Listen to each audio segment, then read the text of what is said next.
The leather chair creaked softly as I leaned back in my corner office, 50 stories above Manhattan, staring at the resume on my desk.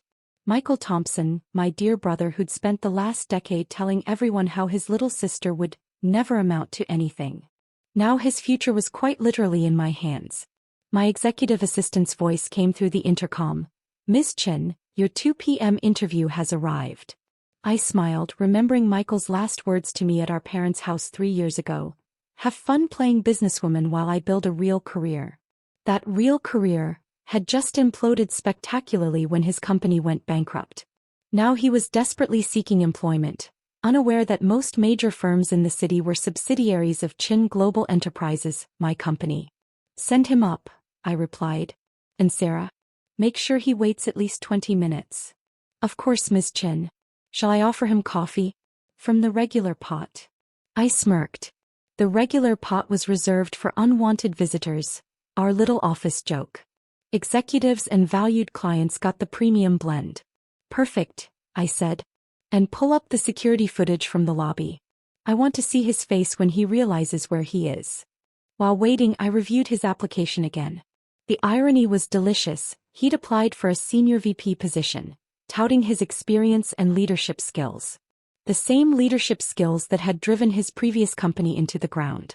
My phone buzzed, a message from our HR director. "Background check complete on Michael Thompson. Multiple red flags. Proceed with interview."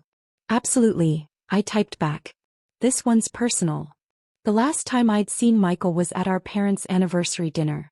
He'd been holding court, bragging about his executive position while pointedly asking me if I was still doing that startup thing. That startup thing had grown into a multi-billion-dollar corporation, though I'd kept my ownership private through holding companies and subsidiaries. As far as my family knew, I was still struggling to make it in the business world. The security feed from the lobby popped up on my monitor. There was Michael in his expensive suit, probably his last one, trying to project confidence as he checked in. I watched his expression change as he saw the Chen Global logo behind the reception desk. "Your sister's company?" he asked the receptionist, clearly shocked. "Miss Chen is the CEO," she replied coolly. "Please take a seat. Someone will escort you up shortly." The color drained from his face as he connected the dots. After years of dismissing my business acumen, he was about to interview with me. My phone buzzed again. "Dad, this time. Michael said he has an interview at Chen Global." "Is this true?" I ignored it. "Let them stew for a while." Sarah's voice came through again. "He's quite agitated in the waiting area. Keeps checking his phone and loosening his tie." "Let him sweat," I replied. "Has he figured it out yet?" "Not entirely. He keeps asking if Alexandra Chen is related to his sister Sarah." No one's answering him. Alexandra was my professional name, the one I'd built my empire under while my family continued to underestimate little Sarah. Another message popped up, this time from Mom. "Honey, please help your brother. He really needs this job." Oh, now they wanted my help. Where was this support when I was building my company? When Michael was telling everyone I'd never succeed? The security feed showed Michael checking his reflection in the lobby windows, practicing what looked like an interview smile. If he only knew what was waiting 50 stories up. "Miss Chen." Sarah's voice again. "It's been 20 minutes. Shall I send him up?" I straightened my Chanel blazer and picked up his resume. Yes. Time to show my dear brother what success really looks like. The door to my office opened and Sarah led Michael in. His confident stride faltered as he took in the vast corner office, the floor-to-ceiling windows offering a panoramic view of Manhattan, most of which I owned. "Mr. Thompson," Sarah announced formally, "Miss Chen will see you now."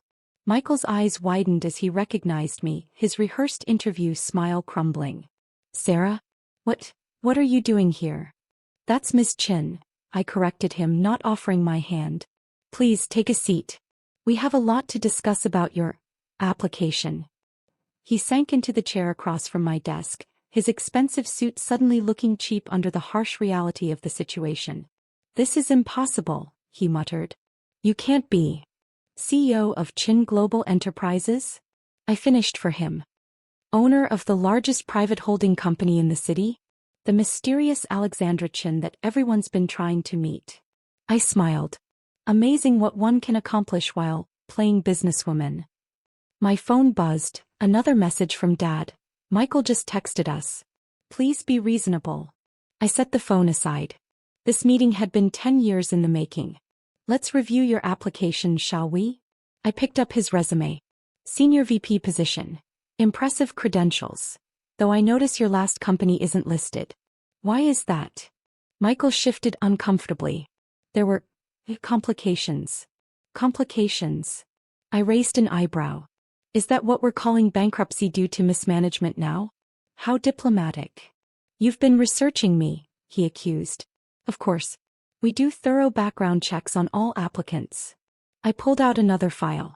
Especially ones with such interesting financial histories.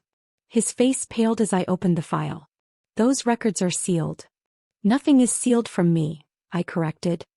Not the 3 failed ventures before your last disaster. Not the investors you misled. Not even the rather creative accounting that caught the SEC's attention. That was never proven. Because the investigators were bought off, I finished. By one of my shell companies, actually. I couldn't have my dear brother's scandal reflecting badly on Chen Global. Though I did enjoy watching you brag about beating the charges at Christmas dinner last year. My phone lit up with another text, Mom, this time. He has a family to support.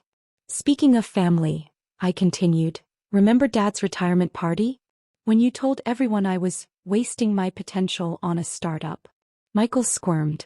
Sarah, about what I said. Miss Chen, I corrected again. And yes, let's talk about what you said. All the things you said, actually. I pressed a button on my desk and a screen descended from the ceiling. I keep excellent records. Video clips began playing, every dismissive comment, every mockery of my career, every prediction of my failure. I'd had them all recorded at various family events. Quite the greatest hits compilation, wouldn't you say? I asked as he watched himself sneer at my ambitions year after year. That's not fair, he protested weakly. Not fair. I laughed. Was it fair when you told potential investors to avoid my company? When you spread rumors about my business acumen? When you convinced Mom and Dad not to invest in my little project? My phone buzzed again, the HR director. Other companies requesting references for Michael Thompson. How should we respond? Standard protocol, I typed back. Full disclosure of bankruptcy and SEC investigation. Looking up at Michael's increasingly desperate face, I continued. You know what's interesting? Every major company you've applied to in the last month is either owned by or connected to Chen Global. Every potential job opportunity, every networking contact, every possible lifeline, all lead back to this office. The blood drained from his face as he realized the full extent of his situation. You've been blocking me? Not actively, I assured him. Just letting your record speak for itself. Though I must say, watching you gradually realize how much power your unsuccessful sister has over your future has been entertaining. Sarah appeared at the door. Miss Chen, the board is ready for your quarterly presentation. Thank you, Sarah. Mr. Thompson was just leaving. I stood up. Unless there's anything else you'd like to discuss? More predictions about my success, perhaps. Michael stood shakily. Sarah. Alexandra, please. I need this job. Like I needed your support when I was building this company? I asked quietly. Like I needed a brother who believed in me instead of constantly tearing me down? My phone lit up with meeting reminders. 3 p.m. Board presentation, Global Acquisition Strategy. 4 p.m. Investment Committee New Ventures Review. 5 p.m. Executive Committee Personnel Decisions. You know what the funny thing is? I continued. If you had shown even a fraction of support, you might be sitting on this side of the desk now. I wanted to share my success with family. But you made it very clear what you thought about my potential. I was wrong, he said quickly. I see that now. Now. I raised an eyebrow. Now that you need something from me? Now that your real career has imploded and your unsuccessful sister turns out to own half of Manhattan. My phone buzzed with another update. Our PR department. Stories about Thompson Corp bankruptcy gaining traction. Want us to issue a statement. Proceed, I typed back. Focus on the mismanagement angle. Please, Michael tried again. I'll do anything. Entry-level position, mailroom, anything. Anything. I smiled. Like I did? Working my way up while you mocked my efforts? Starting at the bottom while you dismissed my dreams. I pressed another button on my desk and his resume shredded itself in the automatic shredder. Unfortunately, Mr. Thompson, Chen Global maintains very high standards for its employees. We require qualities like integrity, judgment, and most importantly, I paused, the ability to recognize potential in others. Standing up, I gathered my papers for the board meeting. Sarah will show you out. Through the service entrance, of course. We reserve the main lobby for successful executives. As he stumbled toward the door, I called after him, "Oh, and Michael? To give my best to Mom and Dad. Tell them their unsuccessful daughter sends her regrets about missing Sunday dinner. I'll be too busy running my global corporation to attend." The door closed behind him and I watched on the security feed as he was escorted to the service elevator, his shoulders slumped in defeat. My phone buzzed one final time. "Dad again, please reconsider. He's your brother." "Funny," I typed back.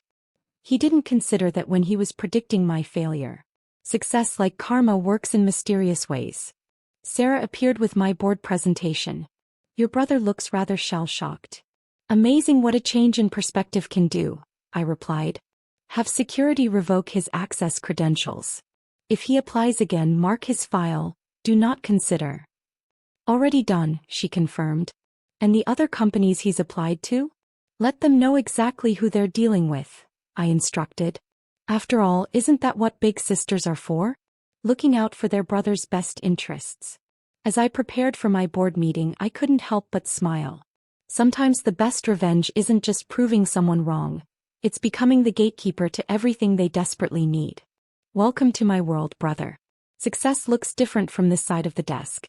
Too bad you'll never see it from here. After all, as you always said, some people just aren't cut out for success. Turns out you were right about that. Just wrong about which one of us it was.